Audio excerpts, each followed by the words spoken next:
সাহাবীরা ডাকতে বলে নবী গো, আলকামা বড় মৃত্যু যন্ত্রণায় ছটফট করে জানটা বাইর হয় না। নবী গো, নবী গো, আমরা সারাদিন আলকামার পাশে দোয়া দুরূদ পড়লাম, কিন্তু আলকামার তো জবান বাইর হয় না। এত কষ্ট আর হুজুর সহ্য হয় না। আমার আপনার আলকামা তো জীবনে কোনোদিন অন্যায় করে নাই। আমার নবীজি চলে আসলেন, দোয়া করে আল্লাহর দরবারে, আমার আল্লাহ, আমার আল্লাহ, তুমি আমার আলকামারে মাফ করে দাও, আমার আলকামার জবানটা সুন্দরভাবে বাইর করো। আমার আল্লাহ আলহামদি জানিয়ে দেয়, হাবিব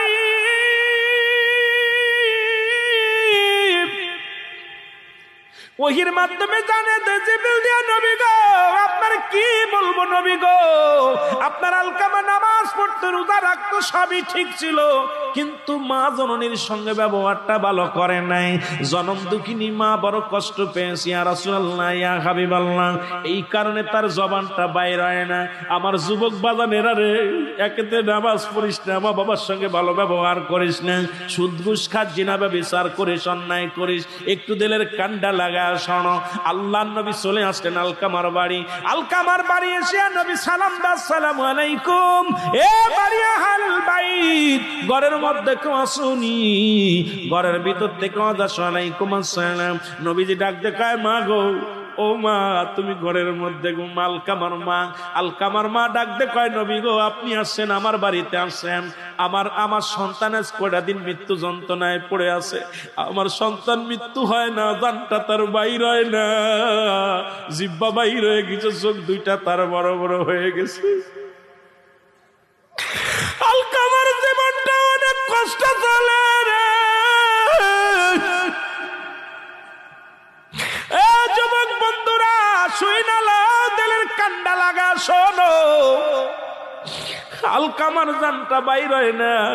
নবীজি ডাক দিয়ে বলেন, মা গো, ও মা, আমি আপনার কাছে একটা দাবি রাখি, আমার আলকামা জীবনে কি না কোন অন্যায় করেছে রে বাবা?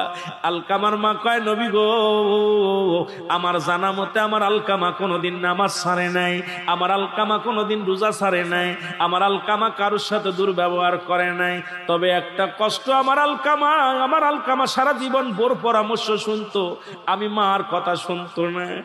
আরে বউ যা বলতো এটা তা মানতো, বোর কথা মতো, বোর পরামর্শ অনুযায়ী চলতো, আমি মায়ের কোনো কথারে প্রাধান্য দিত না। আমি মা বড় কষ্ট পেয়েছি রে বাবা। আজকে আমার যুবক ভাইয়েরা মা ফেল দিছ, আজকে অনেকে বিয়ে করছ, বিয়ে করার পর মাকে ভুলে গেছো, বাবাকে ভুলে গেছো। এ বাবা, আমি এই সাবজেক্টের পর কোন দিকে যাব বুঝি আসে না, শুধু এই মৃত্যু যন্ত্রণার ওয়াজ করতে যাইয়া কোন দিকে চলে যায় রে বাবা। ও দরদি বাজানেরা, দিলের কান্ডা লাগা শোনো। আল্লাহর নবী ডাকতে বলে, মা গো, তুমি মাফ করে দাও। আলকামার মা কয়, না না, আমি মাফ করতে পারবো না। আমি যখন ঘরের মধ্যে ডাক দিতাম, বিবির পরামর্শ অনুযায়ী চলতো, কিন্তু আমার কথায় প্রাধান্য দিত না। আমি জনম দুঃখিনী মা, আমার অন্তরের ভিতরে কষ্ট পেয়েছি। নবী কয়, সাহাবীরা রে, জলদি আয়, আমার আলকামা মারা পরে জাহান্নামে যাবে, কারণ আমার আলকামা মায়ের মনে কষ্ট দিয়া যদি দুনিয়া থেকে বিদায় হয়ে যায়, জাহান্নাম তার অবধারিত রে, দেরি করিস না। খড়িয়ানা হলো, খড়িয়ানিয়া চিতে সাজানো হলো, চিতা সাজায় আলকামারে পুড়াইয়া দিবে। আলকামার দেহখানা নিয়া যখন আগুনের মধ্যে দিবে গো, আল্লাহর নবী কয়, মা গো, যেহেতু আপনার সন্তান আপনি মাফ করেন নাই, মাফ না করার কারণে আপনার ছেলে তো জাহান্নামে যাবে, মারা যাবে। মা গো, মারা যাওয়ার পর আল্লাহর জাহান্নামে পড়বে, এই দুনিয়ার মধ্যে আপনার সামনে তারে পুড়াইয়া দিই। এই কথা বলি আলকামার বডিখানা নিয়ে যখন আগুনের মধ্যে দিবে, জনম দুঃখিনী মা ঘর থেকে একটা চিৎকার মেরে বলছি, ইয়া রাসূলুল্লাহ, ইয়া হাবিবাল্লাহ, আমি জনম দুঃখিনী মা,